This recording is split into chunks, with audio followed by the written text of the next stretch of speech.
নমস্কার, রাধে রাধে।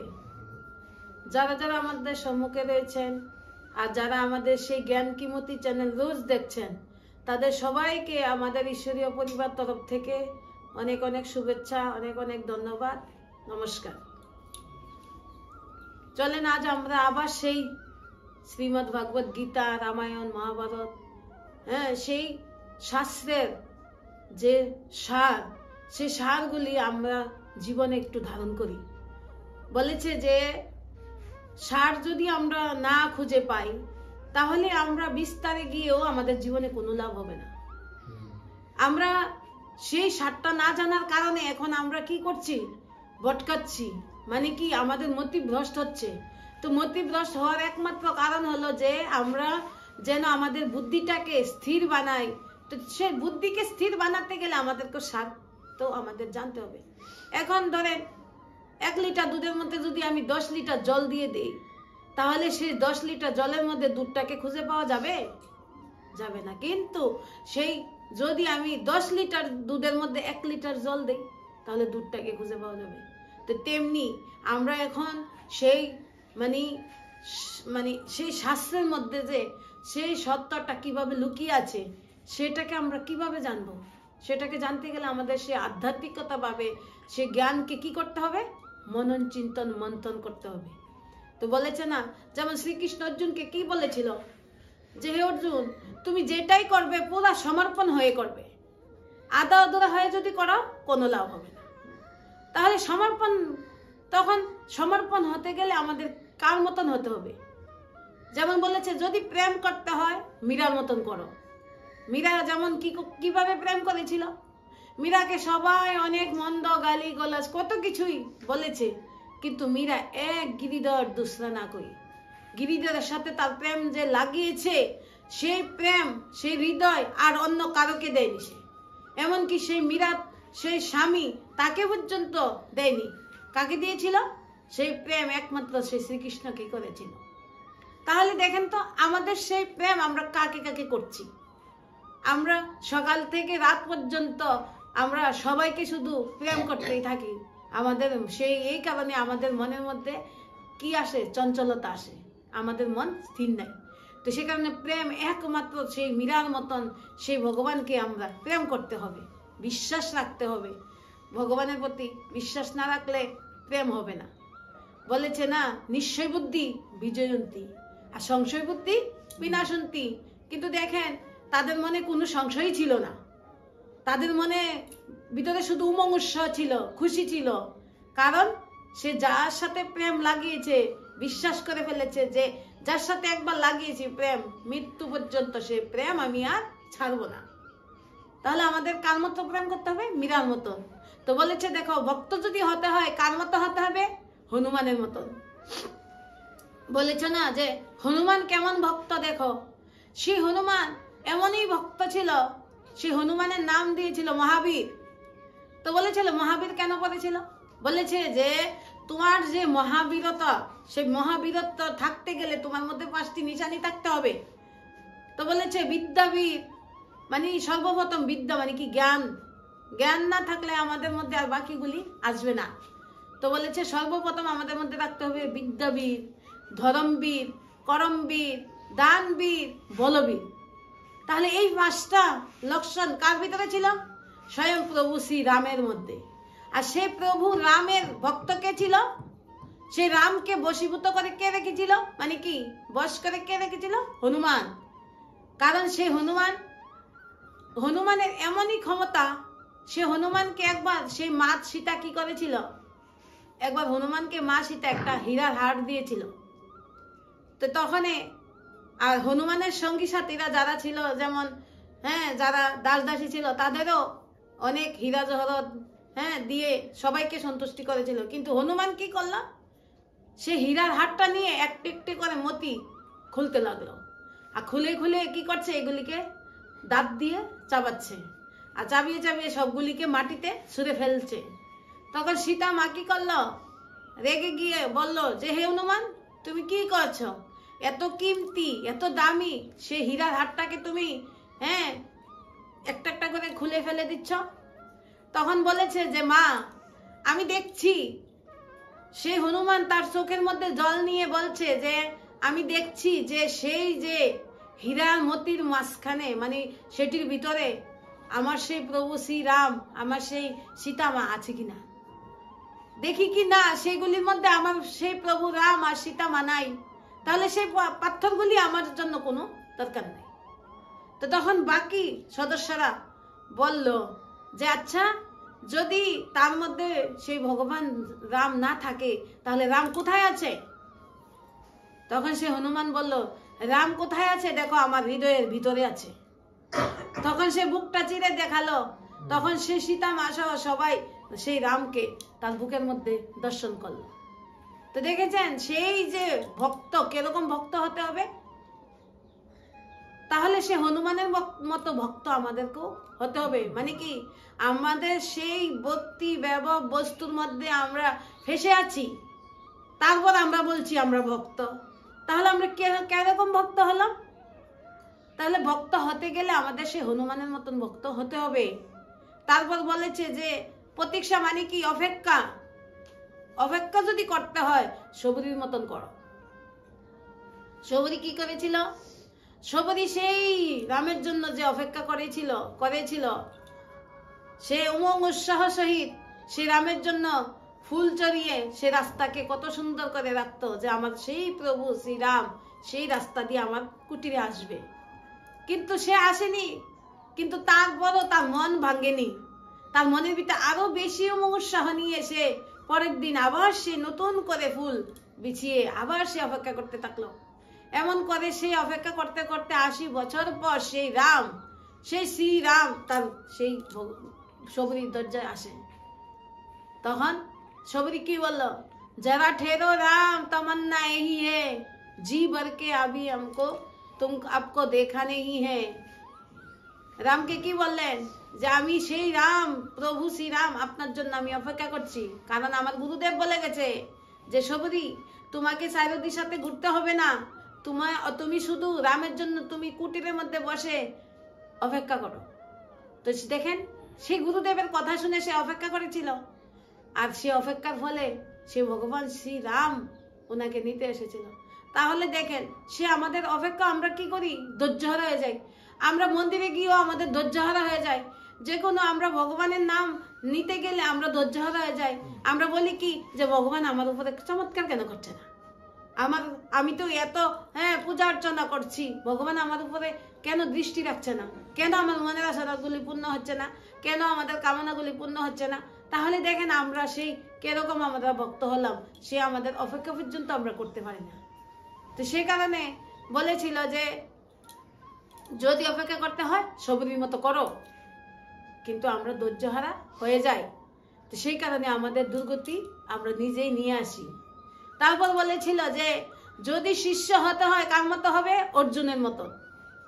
যেমন অর্জুন কি করেছিল, অর্জুন প্রথমে সে শ্রীকৃষ্ণকে বন্ধু বানিয়েছিল, মিত্র সম্বন্ধী সখা সবই বানিয়েছিল, কিন্তু তারপরও সে কোনো কিছু প্রাপ্তি অনুভব করতে পারেনি। কিন্তু যখন সে শ্রীকৃষ্ণের কাছে সমর্পিত হয়ে শিষ্য হয়ে গেল, বলেছিল আজ থেকে আপনি আমাকে শিষ্য বানিয়ে নেন, বাস আপনি আমার কাছে সদ্গুরু আর আমি আপনার কাছে শিষ্য বানিয়ে নেন। তারপর যখন সে শিষ্য হয়ে গিয়েছিল, সমর্পিত হয়ে গিয়েছিল, তারপর সেই অর্জুন তার নিজের মনের সন্তুষ্টতা পেয়েছে। তাহলে দেখেন সে শিষ্য যদি হতে হয় অর্জুনের মতো হও, আর যদি বন্ধু বানাতে হয় কার মতো বানাও, স্বয়ং সেই ঈশ্বর সেই শ্রীকৃষ্ণের মতন বানাও। শ্রীকৃষ্ণ দেখেছেন সে শ্রীকৃষ্ণ সখা হয়ে সেই দ্রৌপদীর মান কিভাবে রেখেছিল, দ্রৌপদীর মান কিভাবে রেখেছিল। দ্রৌপদী তো ভেবেছিল আমার পঞ্চস্বামী আছে, আমার সেই মানে যে বংশের বড়রা পুরোহিতরা সবাই আমার মান রাখবে, কিন্তু কেউই তো রাখতে পারলো না। যখন কেউই মান রাখতে পারলো না তখন সে নিজের মান নিজেই রাখার জন্য চেষ্টা করেছিল, কিন্তু যখন তাও পারে না তখন সবকিছু সমর্পিত হয়ে দু হাত দিয়ে ভগবানকে সে গোবিন্দকে কি করতে লাগলো, ভগবানকে ডাকতে লাগলো, সরিকান করতে লাগলো। তারপর সেই শ্রীকৃষ্ণ কি করলো, তখন সেই দ্রৌপদীর মান রাখলো। তো তাহলে দেখেছেন যদি আমাদের সেই সত্যিকারের আমরা ভগবানকে পেতে চাই, তাহলে যে যে তারা যে এই মহান আত্মাগুলি যে যে কর্মগুলি করেছে সে কর্মগুলি আমাদেরও করতে হবে। কিন্তু আমরা সেই মহান আত্মাদের কর্ম আমরা না করেই আমরা একটু একটু ভাব দেখিয়েই আমরা বলি কি যে ভগবান আমার উপর চমৎকার করে গেল। ভগবান কি করে না? ভগবান বলেছে, শ্রীকৃষ্ণ কি বলেছে যে ভগবান কোনোদিন চমৎকার করবে না। চমৎকারের আশায় যদি আমরা বসে থাকি তাহলে আমাদের জীবনের সদ্গতি আর হবে না। কারণ আমরা সেই চমৎকারের পেছনে ভাগতে ভাগতে আমাদের জীবনটাকে এই সময়টাকে কি করছি পার করে নিয়ে যাচ্ছি যে না হয় আমার আমার চমৎকার হয়নি, কাল হয়ে যাবে। হ্যাঁ, আমরা মনে মনে ভাবি কি যে হ্যাঁ আমার জন্য এই স্বপ্নটা আমার পূরণ হয়ে যাবে। বলেছে কি ভগবান আমাদেরকে এই দুনিয়াতে সবকিছু আনন্দই কি আনন্দ দিয়ে পাঠিয়েছেন, কিন্তু আমাদের মনের মধ্যে একমাত্র দুঃখের কারণ হলো আমরা সেই দুঃখটাকে খুঁজি। কারণ আমরা প্রাপ্তির পেছনে ভাগতে থাকি, আশা কামনা বাসনার পেছনে ভাগতে থাকি, সেই কারণে আমাদের জীবনে শুধু দুঃখই আসতে থাকে। তাহলে দেখেন আমাদের জীবনে সেই দুঃখ অশান্তিগুলি আসার একমাত্র মূল কারণ হচ্ছে আমাদের মনের গুহার মধ্যে যে মনের বাসনা। তো সর্বপ্রথম আমাদের সেই বাসনাকে কি করতে হবে? ত্যাগ করতে হবে। তো তারপর আমরা দেখবেন সেই বাসনাকে ত্যাগ করে আমাদের মনের মধ্যে ধীরে ধীরে কিভাবে যে শান্তি সন্তুষ্টতা আসে, তারপর দেখবেন যে মনের মধ্যে আসলে কি শান্তি অনুভব হয়, তারপরে আমরা আসল ভক্ত হতে পারবো। বলেছে না যে একবার এক গ্রামের মধ্যে দিয়ে সে বুদ্ধদেব যাচ্ছিল তাদের শিষ্যকে নিয়ে। তখন দেখছে কি একটা নদীর মধ্যে একজন ব্রাহ্মণ পণ্ডিত এই মানে একদম শীতের মধ্যে ঠান্ডার মধ্যে কাঁপতে কাঁপতে উনি ডুব দিচ্ছেন বারবার। তখন বুদ্ধদেব জিজ্ঞাসা করলো যে উনি সেই ঠান্ডার মধ্যে কি করছেন নদীর মধ্যে? বলছে যে উনি একটা মেন্ডকের নিচে মানে কি ব্যাঙের উপরে পা ফেলেছিল, সেজন্য উনি ভেবেছে যে ওনার পাপ হয়ে গেছে, এখন সে পাপকে ধুতে উনি 108 বার জলের মধ্যে ডুব লাগাবেন। তখন সেই বুদ্ধদেব ওনার সেই নদীর পাড়ে গিয়ে বলছে যে পণ্ডিত মহাশয়, আপনি যে জলের মধ্যে ডুব লাগাচ্ছেন কেন এই ঠান্ডার মধ্যে? আপনি উঠে আসেন। বলে না না না না, আমি উঠে আসবো না, আমি 108 বার সেই জলের মধ্যে ডুবকি লাগালে আমার সেই পাপটা মোচন হবে। তখন সে বুদ্ধদেব বলল, যদি সেই নদীর মধ্যে স্নান করলে আপনার পাপটা মোচন হতো, তাহলে সেই নদীর মধ্যে যে ব্যাঙগুলি থাকে মাছগুলি থাকে তাহলে তাদের তো মুক্তি হওয়ার কথা, কারণ তারা তো সর্বদাই সেই জলের মধ্যেই থাকে। আর আপনার যে পাপ মোচন হবে, আপনি তো শরীরটাকে জল দিয়ে ধুচ্ছেন, কিন্তু পাপ তো মনের মধ্যে লেগে থাকে। তখন সেই কথা শুনে পণ্ডিত ধীরে ধীরে পারে উঠে আসলেন। তখন উঠে এসে সে বুদ্ধদেবকে সামনে কাঁপতে কাঁপতে বলল যে এত সাধারণ কথাগুলি আমার মনের ভিতরে কেন ঢুকলো না? আপনি সে কঠিন ভাষাটাকে এত সরলভাবে এত মানে সাধারণভাবে আমাকে বুঝিয়েছেন। আপনি বিশেষ মহান আত্মা, আপনি সাধারণ মানুষ নন।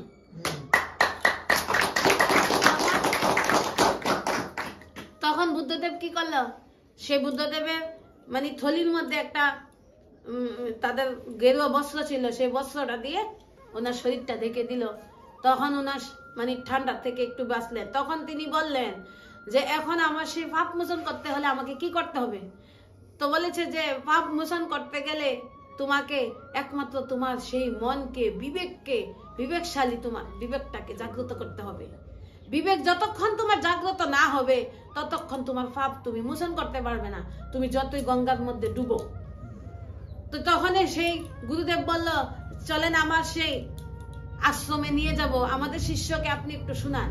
তখন গিয়ে দেখলো সেই শিষ্যরা মানে গুরুদেবের কথাই শুনছে। তখন সেই বুদ্ধদেব নদীর পাড়ের মধ্যে উনি বসে মানে একটু তপস্যা ধ্যান করছেন।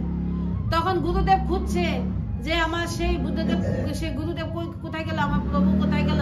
খুঁজে খুঁজে তারপর বের করে নিয়ে আসলো যে আরে উনি তো নদীর পাড়ে বসে আছেন। তারপর সে নদীর পাড়ে গিয়ে বলছে যে প্রভু আপনাকে তো আমি চারদিশাতে আশ্রমে খুঁজছি, পাচ্ছি না। তো বলেছে যে আচ্ছা আমরা যে এই পূজা অর্চনা করছি, সেই পূজা অর্চনা করার ফলে আমাদের জীবনে চমৎকার হবে কিনা। তখন বুদ্ধদেব কিভাবে বুঝিয়েছেন যে আমাকে যদি ধরেন না একটা লোককে নদীর এপার থেকে ওই পারে যেতে হবে, এখন নদীর এই পার থেকে ওই পারে যেতে গেলে তাকে কিভাবে যেতে হবে?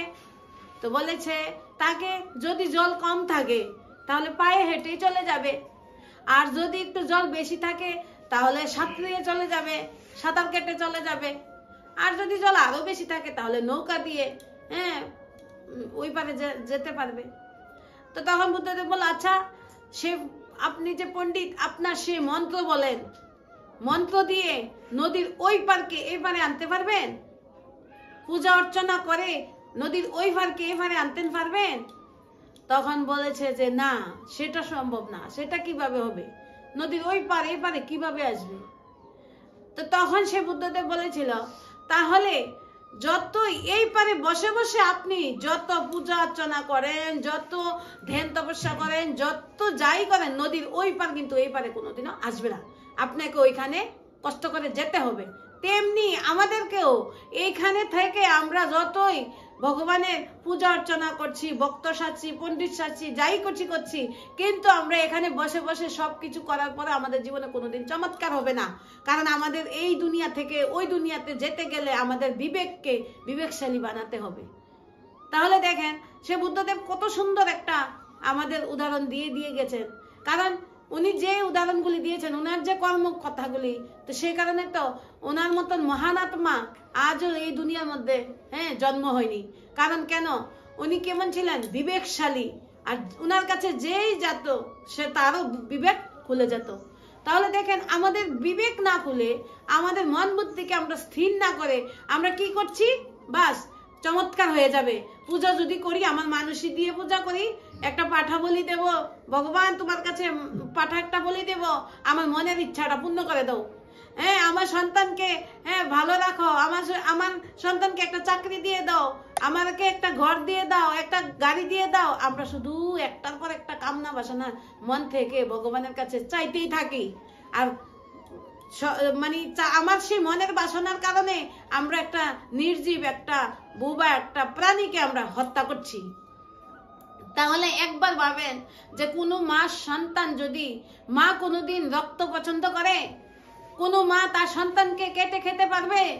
তাহলে আমরাও তো সেই মার সামনে, ভগবানের সামনে, জগদম্বার সামনে আমরা কিভাবে একটা প্রাণীকে আমরা নিয়ে বলি যে আমরা তাকে হত্যা করে তারপর আমাদের মনের কামনা পূর্ণ হবে?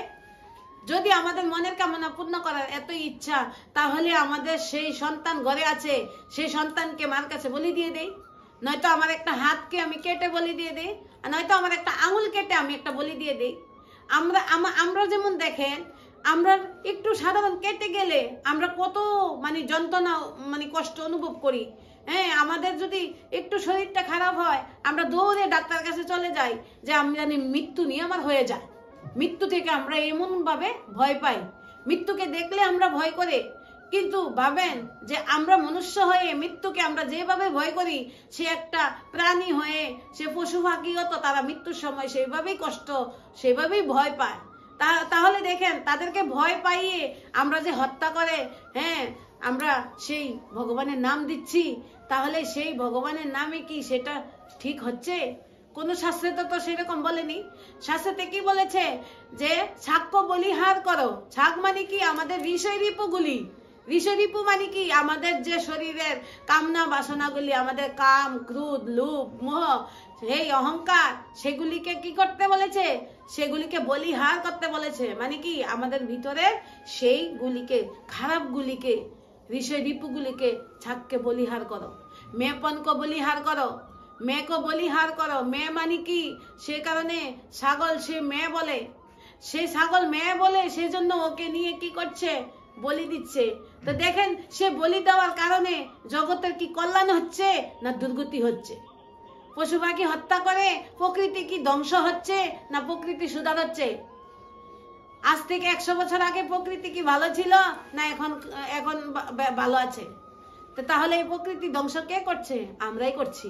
তো এখন সেই প্রকৃতির বিধ্বংসীর কারণ আমরা হয়ে দাঁড়িয়েছি। এখন আমাদেরকেই সে প্রকৃতিকে রক্ষা করার জন্য দাঁড়াতে হবে। আমাদেরকে হিম্মত করতে হবে। কারণ কেন? বলেছে যে মনুষ্য আত্মাই সর্বশ্রেষ্ঠ। 84 লক্ষ জনির মধ্যে মানে শ্রেষ্ঠ জনি মনুষ্যকে দেওয়া হয়েছে। তাহলে আমরা মনুষ্যই যদি আমরা সেই পশু পাখিকে হত্যা করতে থাকি, তাহলে তারা কার কাছে গিয়ে আশ্রয় নেবে বলেন? বলেছে যে রক্ষাকারী যদি বক্ষণকারী হয়ে যায়, তাহলে সে রক্ষা কে করবে? তো এখন আমাদেরকে বক্ষণকারী না হয়ে, ওদেরকে বক্ষণ না করে আমরা এখন ওদেরকে আমরা রক্ষা করব। বলে যে আমি একজন রক্ষা করলে কি হবে, সবাই তো বক্ষণ করছে। আরে কে করবে কি না করবে সেটা দেখার বিষয় নয়, তুমি আগে নিজেকে হিম্মত করে দাঁড়াও না। এই পৃথিবীর মধ্যে যতগুলি মহান আত্মা, যতজন জন্ম হয়েছে, তারা কি দলবল নিয়ে দাঁড়িয়েছে না একাই হিম্মত করে দাঁড়িয়েছিল?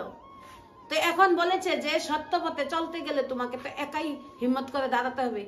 যখন তুমি দাঁড়াবে তখন তোমাকে প্রথমে কেউ সাপোর্ট করবে না।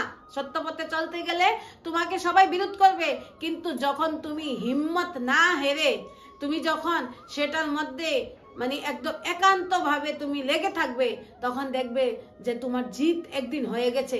আর যেদিন তোমার জিত হয়ে গেছে ওই দিন দেখবে তোমার পিছনে লাখো হাজারো লাইন। কারণ কেউ না কেউ তো হিম্মত করে একটু দাঁড়াতে হবে। কারণ এই যে আমাদের প্রকৃতি নষ্ট হচ্ছে, সেই প্রকৃতি দেখেছেন, আমরা জন্মের পরে প্রকৃতির জন্য আমরা কি বানিয়েছি বলেন? সে প্রকৃতি সূর্য আমরা বানাইনি, জন্মের পরে আমরা সূর্য দেখেছি, সে সূর্য আমাদের মৃত্যুর পরেও থাকবে। তারপরে চন্দ্র বলেন, পৃথিবী, জল, বায়ু, অগ্নি, আকাশ, সেগুলি আমাদের জন্মের আগেও ছিল, জন্মের পরে মৃত্যুর পরেও থাকবে। তাহলে আমরা এই জগতে এসে আমাদের ভগবান কেন পাঠিয়েছে? ভগবান পাঠিয়েছে যাও তোমরা মনুষ্য সৃষ্টি সর্বশ্রেষ্ঠ, সেই মনুষ্য গিয়ে আমার এই প্রকৃতিকে তুমি সুন্দর করো। কিন্তু আমরাই সেই প্রকৃতিকে এসে কি করছি? বিধ্বংসী করছি। তো এই কারণে দেখেন, বলে না যে ঢিল তুমি যত উপরে ছাড়বে, যত উপরে সেই ঢিলটা যাবে, সেই ঢিল ততই জোরে এসে তোমার মধ্যে পড়বে, আর যতই উপরে যাবে তত বেশি তুমি আঘাত পাবে। তাহলে দেখেন, আমাদের সেই ঢিলটা এখন মেরে ফেলেছি, কিন্তু এখন সেই ঢিলটা সহন তো আমাদের করতে হবে না? তো সে কারণে বলেছে আমাদের কাছে দুইটি খাতা আছে, একটা হলো পুণ্যের খাতা আর একটা হলো পাপের খাতা। তো আমরা নিরন্তর কি করে আসছি? পাপ করে আসছি। আমাদের খাতা উঁচু হয়ে গেছে। তো এখন আমাদের সেই খাতাকে নিচু বানাতে গেলে, পাপের খাতাকে কমাতে গেলে আমাদের পুণ্য খাতাকে একটু উঁচা বানাতে হবে। তা আমরা কি করি? আমরা একটু দুর্পুণ্য কর্ম করেই আমরা ক্লান্ত হয়ে বসে যাই। কিন্তু আমরা যে ভাগ্যটা জমা করলাম, যে পুণ্য কর্মটা করলাম, শ্রেষ্ঠ ভাগ্যটা জমা করলাম, সেই ভাগ্যটা আমরা বসে বসে কি করি? আমরা খেয়ে ফেলি। যেমন কারো কাছে যদি 1 লাখ টাকা থাকে, সে টাকা যদি বসে বসে খেতে থাকে, তাহলে সে টাকাটা তো নষ্ট হয়ে কি হবে? শেষ হবে কিনা এক সময়। তো শেষ হয়ে গেলে যখন আর টাকা খুঁজে মানে কোথাও থেকে পাওয়া যাবে না, তখন তো আমাদের দুঃখ, দুর্দশা, অশান্তি, কষ্ট আমার নিজেকেই পেতে হবে। তেমনিও আমাদেরও ভাগ্যের খাতা যখন শেষ হয়ে যাবে, দেখবেন আমরা খুব যেটার মধ্যে হাত লাগাচ্ছি সেটাই সাকসেস, সেটাই আমার জন্য আনন্দদায়ক, সেটাই খুশি। কিন্তু বলেছে যে হাজারো খুশির মাঝখানে একটা দুঃখ সে হাজারো খুশিটাকে নষ্ট করে দেয়। বলেছে না যে এক ট্যাঙ্কি দুধের মধ্যে যদি 1 ফোঁটা বিষ ফেলায়, পুরা দুধটাই বিষ হয়ে যাবে। তো সে তেমনি আমাদের দুঃখ মানে খুশি আনন্দ সকাল থেকে রাত পর্যন্ত, বা শুধু খুশি আনন্দ, কিন্তু রাত্রের মধ্যে ঘুমানোর আগে একটা দুঃখের খবর এসে গেছে, বা সারা দিনের সুখ শান্তি আমরা 1 সেকেন্ডে ভুলে যাব। তাহলে দেখেন, তাহলে আমাদের কি করতে হবে? আমাদের পুণ্যের খাতা আর আমাদের পাপের খাতা আমাদের নিজেরকেই শেষ করতে হবে। সে কারণে তো শ্রীকৃষ্ণ অর্জুনকে বলেছিল, হে অর্জুন, তোমার নিজের উদ্ধার তুমি নিজেই করতে হবে। তোমার উদ্ধার এই জগতে আর কেউ করতে পারবে না। কারণ আমাদের মনের মধ্যে, তাহলে দেখেন শ্রীকৃষ্ণ কি এক অর্জুনকে বলে গেছে না, আমাদের জগৎ সংসারকে সবাইকে এই লক্ষ্যটা দিয়ে গিয়েছিল। তাহলে দেখেন, আমাদের জগৎ সংসারকে সবাইকে সেই লক্ষ্যটা দিয়ে গেছেন। তো সেই লক্ষ্যটাকে পূর্ণ করতে গেলে এখন আমাদের কি করতে হবে? সেই লক্ষ্যটাকে পূর্ণ করতে গেলে আমাদেরকেও সেই লক্ষ্যতেই পৌঁছাতে হবে। তো সেই লক্ষ্য আমাদের মনুষ্য আত্মার একটাই মাত্র লক্ষ্য, যে আমরা যেন এই জগৎ সংসারে জন্ম নিয়ে আমার দ্বারা যেন কোনো অনিষ্ট কাজ না হয়। যদি হয়ে যায় সেটার জন্য আমাকেই নিজেই দায়ী নিতে হবে। বলেছে না যে আমাদের এই শরীরটা একটা কি দোকান, আমাদের শরীরটা একটা দোকান, আর এই শরীরের দোকানের মধ্যে মুখটা হলো তালা। যদি আমাদের এই তালাটা খোলা হয় তাহলে বোঝা যায় যে এই দোকানটা সোনার দোকান না কয়লার দোকান। তাহলে এখন আমাদের দোকানটাকে কি বানাবো? হীরার দোকান বানাতে হবে, সোনার দোকান বানাতে হবে, কয়লার দোকান বানালে হবে না। বলেছিল যে আমাদেরকে শিষ্য হতে গেলে কি রাখতে হবে? ধৈর্যতা, মানে কি ধৈর্যতা রাখতে হবে। আমরা যদি নিজেই বলি যে না আমার তো আর শিখার কোনো দরকারই নাই, আমি সব জেনে ফেলেছি, আমি খুব বুদ্ধিশালী, তো ভগবান বলেছে কি যে বুদ্ধিমানেরও বুদ্ধি ছিল শ্রীকৃষ্ণ। আমরা যদি শ্রীকৃষ্ণ থেকে বুদ্ধি না নিয়ে শকুনি মামা থেকে বুদ্ধি নেই তাহলে ভাববেন যে না আমাদের বুদ্ধি কোনো কাজে লাগবে না। কারণ আমরা যদি বুদ্ধিশালী হতাম তাহলে আমাদের বুদ্ধি লাগিয়ে এই জগৎ সংসারকে এতদিনে স্বর্গ বানিয়ে ফেলতাম। তাহলে আমাদের বুদ্ধি কার থেকে নিতে হবে? শ্রীকৃষ্ণ থেকে নিতে হবে। তাহলে শ্রীকৃষ্ণ থেকে নিতে গেলে আমাদেরকে শ্রীকৃষ্ণ কার মাধ্যমে দিবে?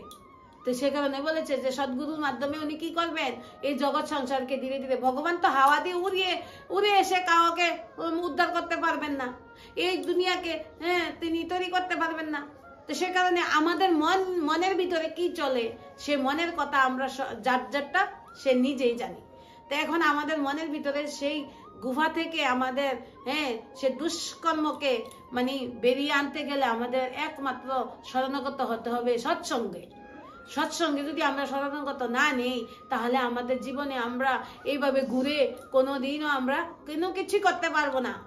তো সে কারণে যেমন একবার বুদ্ধদেবের কাছেই একজন শিষ্য এসেছিল, মানে একজন উনি পণ্ডিতের মতোই।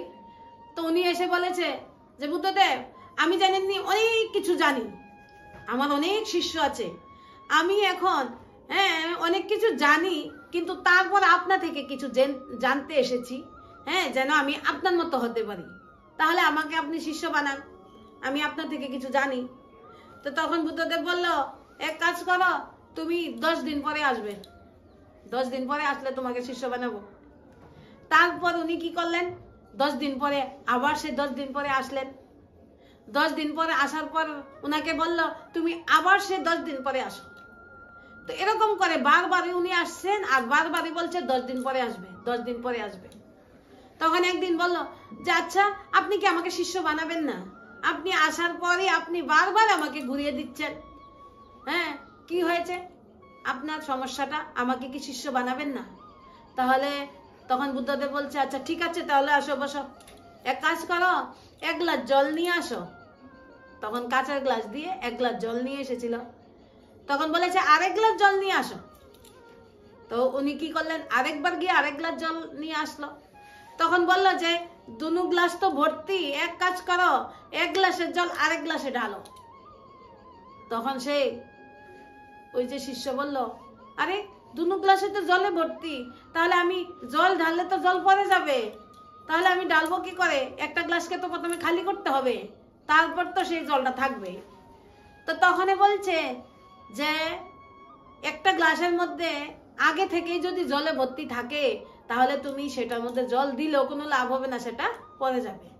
তাহলে আমি তোমাকে সেটাই বুঝাতে চেয়েছি যে তুমি যে বলেছো তুমি তো সব জানো, তুমি যতক্ষণ এসে না বলবে যে আমি কোনো কিছু জানি না, আমার বুদ্ধি একদম খালি, আমি কিচ্ছু জানি না, ভগবান আপনি আমাকে দিতে থাকেন আর আমি নিতে থাকি, তারপর তোমাকে দেওয়া হবে। তখন সে শিষ্য বুঝে গেছে আরে গুরুদেব তো আমাকে উদাহরণ দিয়ে বুঝাতে চেয়েছে যে আমি তো আগেই বলে ফেলেছি যে আমি তো অনেক কিছু জানি। তো সেই কারণে সে কি করেছে বুঝে তারপর বলছে যে ঠিক আছে আমার ভুল হয়ে গেছে, আপনি আমাকে মাফ করে দেন, আমাকে শিষ্য বানিয়ে নেন। সত্যি কি আমি কোনো কিছুই জানি না, যদি আমি জানতাম তাহলে আপনার মতন আমি মহান হতাম। আপনি কোথায় সেই মহান আত্মা? আপনার শরণাগত যেই আসে সে তার মনেই পরিবর্তন হয়ে যায়, সে আপনার থেকে শান্তি নিয়ে যায়। কিন্তু আমার কাছে যে আসে সে তো শান্তিও নেয় না, পরিবর্তন হয় না। তাহলে আমি কি জানি? আমি তো কিছুই জানি না। এখন আমাকে সেই পুরনো গুলো সবগুলো আমাকে বাদ দিয়ে নতুন করে আপনা থেকে নিতে হবে। তারপর ওনাকে শিষ্য বানিয়েছে, দেখেছেন? তাহলে আমরা যে গুরুর সামনে এসে সদ্গুরুর সামনে এসে মনে মনে চিন্তন মন্ত্র করতে থাকি আরে আমি তো সবই জানি, আমার থেকে তো গুরুদেব বেশি জানেই না, তাহলে ভাববেন যে আমাদের মনের ভিতরে সে অহংকারের কারণে গুরুদেব যাই দিবে সবকিছু আমাদের মাথার উপর দিয়ে চলে যাবে, কোনো কিছু আমাদের বুদ্ধির মধ্যে প্রবেশই করতে পারবে না। তো সেই কারণে আমাদের প্রবেশ করতে গেলে কি করতে হবে? সর্বপ্রথম আমাদের নির্মাণ ভাব ওই হনুমানের মতন যুক্ত হবে। বলেছে না যে হনুমানকে একবার নারদে আসা যাওয়া করতে থাকে, নারদ কোথায় যায়? বারবার ঘুরে ঘুরে উনি সেই ভগবানের সেই নারায়ণের কাছে উনি ঘুরে ঘুরে গিয়ে জগৎ সংসারের খবর দিয়ে আসেন। তো তখন একদিন গিয়ে দেখেন সেই নারায়ণের কাছে একটি কত সুন্দর ডায়েরি। তো বলছে, প্রভু এটা কিসের ডায়েরি আপনার কাছে? তো বলেছে, সেই ডায়েরিটা তুমি দেখো, এই জগৎ সংসারে যত ভক্ত আছে সব ভক্তের লিস্টের নাম। তো বলেছে, প্রভু আচ্ছা আমার নাম আছে কিনা সেটার মধ্যে? বলছে যে দেখো না, তুমি খুলে দেখো তোমার নাম আছে কিনা। তো তখন দেখছে কি যে আরে সেটার মধ্যে তো 1 নম্বরে আমার নাম, তাহলে তো আমি এই জগৎ সংসারের মধ্যে 1 নম্বরে ভক্ত হয়ে গেলাম। এবার তার মধ্যে অহংকার এসে গেল। সে কি করতে লাগলো? বাস ওই সারা দুনিয়ার মধ্যে ঘুরছে আর বলছে যে এই পৃথিবীর মধ্যে সবচেয়ে বড় ভক্ত আমি। আর যেতে যেতে দেখে হনুমান, সে হনুমান লাকড়ি কুড়াচ্ছে, সেই সীতামার জন্য রান্না করবে, নিয়ে যাবে। তখন বলছে, এই হনুমান তুমি যে এই রামের সেবাতে পড়ে আছো, এই সীতামার সেবাতে পড়ে আছো, তোমার তো ভক্তের মধ্যে লিস্টের মধ্যে কোনোখানেই নাম নাই, জানো আমার নাম তো 1 নম্বরে। তখন হনুমান বলছে যে আমি নামের জন্য করি না, আমি সেই আমার প্রভুর সেবা করে আমি শান্তি পাই, আমার মনকে আমি তৃপ্ত করতে পারি, সেই কারণে আমার হৃদয়ের শান্তির জন্য আমি প্রভুর সেবা করি, আমি নামের জন্য করি না। তখন সেই নারদ আবার কিছুদিন ঘুরে গাড়ে আবার সেই প্রভু সেই দরবারে গেলেন। গিয়ে দেখছেন সেই প্রভু তো একটা ছোট্ট একটা ডায়েরি একদম হীরা মকমল দিয়ে একদম উনি বুকে জড়িয়ে ধরে একদম যেমন কাঁধ দেনে আছেন। তখন উনি বলছে, নারদ গিয়ে বলছে যে প্রভু আপনার এই বুকের মধ্যে জড়িয়ে রেখেছেন আরেকটি ডায়েরি, সেই ছোট্ট ডায়েরিটার মধ্যে কি? তখন সেই ভগবান কি বললেন? সে নারায়ণ বললেন, আরে আমার এই জগৎ সংসারে এমন ভক্ত আছে যে ভক্তরে আমি যদি স্মরণ না করি আমি থাকতে পারি না, আমি তার দাস। এই জগৎ সংসারে এমন ভক্ত আছে তার দাস আমি। তখন নারদ বলছে, আরে প্রভু স্বয়ং ভগবান ত্রিকালদর্শী আপনি, সেই আপনি কারোর দাস এই জগৎ সংসারে? আচ্ছা প্রভু এমন ভক্ত কে যার নাকি আপনি দাস? তখন সে একটু কেঁপে কেঁপে বলল, প্রভু সেই ডায়েরিটার মধ্যে আমার নাম আছে। তখন সে প্রভু কি বলল, নারায়ণ কি বলল যে নাও দেখো সেই ডায়েরিটার মধ্যে তোমার নাম আছে কিনা দেখো তো। তখন সে খুলে দেখে কি 1 নম্বরে হনুমানের নাম। তখন সে হনুমানের নাম দেখে তখন সেই নারায়ণকে বলল যে প্রভু এখানে তো আপনি মানে পক্ষপাতী করেছেন, সে হনুমান সারাদিন একবারও আপনার নাম মুখে আনে না, সারাদিন শুধু রাম রাম রামের সেবা করে, হ্যাঁ বসে থাকে, আর আমি সারাটা দিন নারায়ণ নারায়ণ করতে করতে ঘুরি, আপনি এখানে পক্ষপাতী করেছেন। তো তখন নারদকে সেই প্রভু বোঝানোর জন্য বলেছে যে একটা কাজ করো, একটা বাটিতে তুমি জল নিয়ে আসো, 1 বাটি জল নিয়ে আসো, আর এই ত্রিভুবন ত্রিলোক তুমি ঘুরে আসবে এই বাটির জলটা নিয়ে, কিন্তু 1 ফোঁটা জল বাটিতে ভরতে পারবে না, তুমি লক্ষ্য রাখতে হবে। তখন সে বলছে, আরে এটা তো সহজ ব্যাপার, সেটা তো আমি করতেই পারবো। তো তখন সে বাটিটা নিয়ে ত্রিলোক ঘুরতে গেল, আর ঘুরে ঘুরে ঘুরে ঘুরে সব একদম জল 1 ফোঁটা ভরতে দেয়নি। সেই নারায়ণের সামনে এসে বলল যে প্রভু দেখেন 1 ফোঁটা জল আমি পড়তে দিইনি, আমি দেখেন একদম ঠিক ঠিক মতো নিয়ে এসেছি। তো তখন বলেছে, প্রভু বলেছে, আচ্ছা তোমার জল তো 1 ফোঁটা পড়তে দাওনি, কিন্তু এই জলটা নিয়ে ঘোরার সময় কতক্ষণ, কত সেকেন্ড, কত সময় তুমি আমাকে স্মরণ করেছ? কারে প্রভু এটাই তো আমি ভুলে গেছি, সেটাই তো ভুলে গিয়েছি, আমার তো ধ্যান একমাত্র জলের মধ্যে ছিল, জল যেন 1 ফোঁটা না পড়ে, আমার তো ধ্যান বুদ্ধি আপনা থেকে সরে গিয়েছিল। তো সেখানে বলেছে দেখেছ, কিন্তু সেই হনুমান ভগবানের স্মরণ তার বুদ্ধির মধ্যে একদম সেট করে নিয়েছে। তো সেই কারণে তো আমাদেরকে সেই ভগবানের দিলে মানে কি বলেছে না যে प्रबल प्रेम के कारण प्रभु ने अपना नियम बदलते हुए देखा। प्रभु का मान टले तो टल जाए, पर भक्त का मान ना टलते देखा। प्रभुर मान दरकार হয় প্রভু নষ্ট করে দেবে, কিন্তু তারপর তার ভক্তের মান অবশ্যই রাখবে। তাহলে দেখেছেন কেমন ভক্ত হতে হবে? আমরা তাদের মতো ভক্ত হয়েছি? তাহলে হতে গেলে আমাদেরকে সে কর্মকে, তারা যে যে কর্মগুলি করেছে, এই ভক্তরা যে যে কর্মগুলি করেছে, সে কর্মগুলিকে আমাদের করতে হবে। আমরা সেজে গুজে বসে যদি আমরা সারাদিন সেই নারদের মতো নারায়ণ নারায়ণ হরি হরি কৃষ্ণ কৃষ্ণ রাম রাম করতে থাকি, কিন্তু আমাদের সেই মনের মধ্যে বলে না এক লোটা জল মন মে হাজারো ছল, কেসে হোগা সর্ব সমস্যা কা হল। তো তাহলে আমাদের মনের মধ্যে সর্বপ্রথম ছল রাখলে হবে না, আমাদের মনকে নির্মল বানাতে হবে। নির্মল মন জন বহিমুজে জানা। তো সেই কারণে আমাদের নির্মল মনের দ্বারাই আমরা একমাত্র ভগবানের সেই কর্মকে শ্রেষ্ঠ বলে আমরা করতে পারবো। তাহলে চলেন আজ আমরা এখানেই শেষ করলাম। আবার সামনের দিন আপনাদের কৃপা হলে সেই আমরা আবার আপনাদের সামনে আসব। ঠিক আছে? রাধে রাধে, নমস্কার।